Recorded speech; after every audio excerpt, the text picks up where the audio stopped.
Idol madla, nakakahanga, may mga hawak, gandang linyada. Ika'y inspirasyon kung bakit hanggang ngayon ako'y palaging kumakarera. Nasa 60% na tayo mga kalapatids na napipinturahan dito sa dream loft natin na first floor. Kaya kita nyo naman, halos mga blue na yung loft natin. So papakita ko yung mga napinturahan natin today. So ito yung kabila, yung sinturon na dating puti. Ngayon kulay blue na din. So paakyat na yan dun, hanggang dun, blue na yan. No, may mga mancha-mancha, ako natitira dyan. Lilinisin na lang natin. Ginagawa din nila Tatay Madla sa kanil Madla 3 yung court natin, nilalagyan ng net doon sa kabila kasi kailangan may net doon dahil lumilipat sa kabilang bakod mga kalapatid yung bola natin. Tapos dito ay ito pala, lama pala to, nalalaktawan pala dito yung dalawa pa oh. Tapos sa daan ng blue. So ako na dyan, bukas naman no, dahil tayo sisibat na, alis na tayo. So dito all blue na rin. Ayan, may mga poste natin no, kulay blue na rin to mga kalapatids. Ayan, no? All blue na. So halos ilang poste na lang. Yung upper part ng poste, tas dalawang buong poste na lang ang lalagyan ng blue. Oh, wala na yung iba. Dapat dito i-blue na bukas to. O kaya sa ano na, sa Monday, ma-blue na to. Pag na-blue na to, okay na. Nakapa-cruise na yung kulay blue, yung kisame na lang bali niya, no? Lalagyan na lang ng primer yung lalagyan natin dyan sa kisame. Hindi na natin i-blue yan para maliwanag. So dito blue na din. Ayan mga kalapatid, so kulay blue na rin yung pader natin. Ang ganda pagka may kulay, di ba? So yung sa side, hindi ko alam kung blue na rin. Check ko mamaya. Pero halos yan, kita nyo. Halos lahat ang nakikita nyo dito, puro blue na rin. Yung ibabaw na lang na mating. Ito, sumira lang yung view, hindi pa naging blue eh. Pag naging blue na to, mas fantastic na kulay niya. Ang ganda rin. Dito, may primer na rin to yung labas. Mulang kasi, medyo naambon kanina kaya hindi natin tinuloy. Pero na-primer ko na yung mga gedli. O, ayan. Tapos ito, wala pa. Sa Monday, bibili na tayo. Kasi nga, di ba, dahil maraming salamat sa mga nag-avail ng mga young birds natin. May mga bumili ng young birds. So, pambibili natin ng ano yun, panglagay dyan na steel matting. Saka pambili ng mga kailanganin dito na buhangin. Susunod niyan, ito na. Pag napinturahan na, lahat ng pintura tapos na, ito na yan. Ito yung susunod. Yung magiging sahig nito. Tapos yun, yung pinaka-pratada dito, tataas yan eh. May guhit na si tatay dyan, nasabay yung guhit niya. May ginuhit na ako na, ito, yan, may guhit to. So dyan yung magiging tapal yan.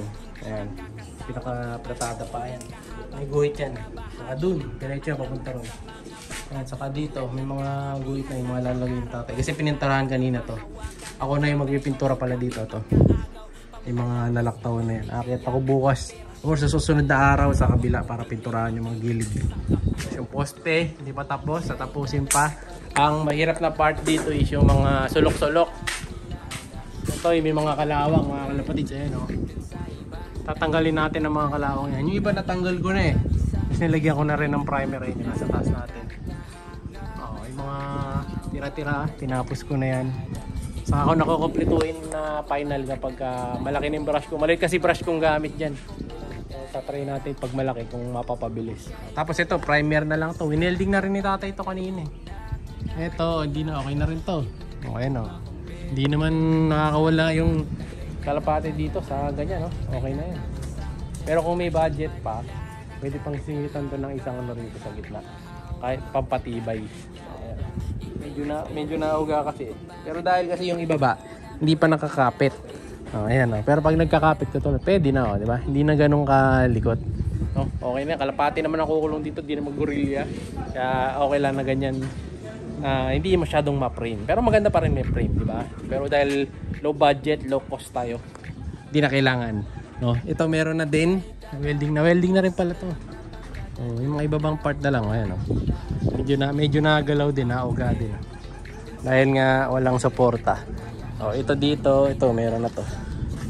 Okay natin. Hindi naman gano'ng magalaw pagka meron na.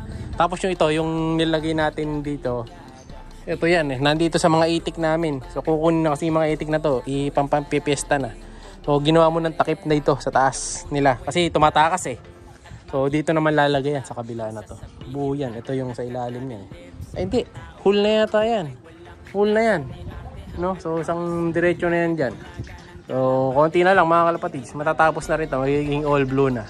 So yung sahig na lang nito, tapos pinto. Ito lang muna unahin natin, yung pinto na to mga kalapatids. Saka yung pinto dito. Tapos yung cover dito na, yung gusto ko dito yung yero na ano na transparent na yero para maliwanag. So lalagyan natin ng pinto kasi panay mahangin dito sa side na to.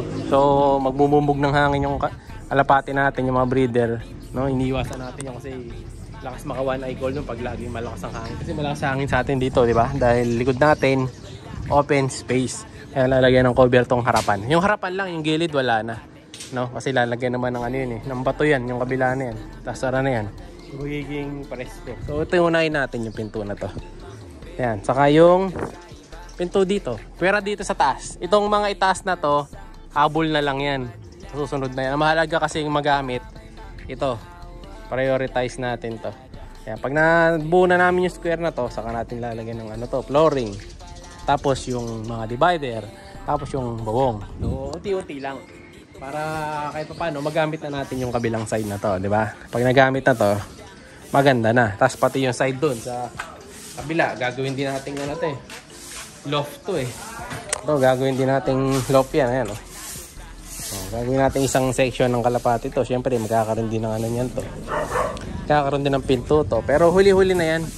Mga ano na lang to, extra na lang to. Panghabol na lang to no? Kasi malaki rin kasing kulungan to. Lagyan ko lang ng mga perch na stainless to. All goods na kalapati dyan. Dadapo na lang sila doon sa side, sa gawi doon, di ba? Para nakakalipad-lipad sila. So yan ang update natin para sa araw na to. Ito na yung mga nagamit namin pintura. Isang primer, dalawang primer, at isang blue. Ito may laman pa to. Pero yun, mga ubos na.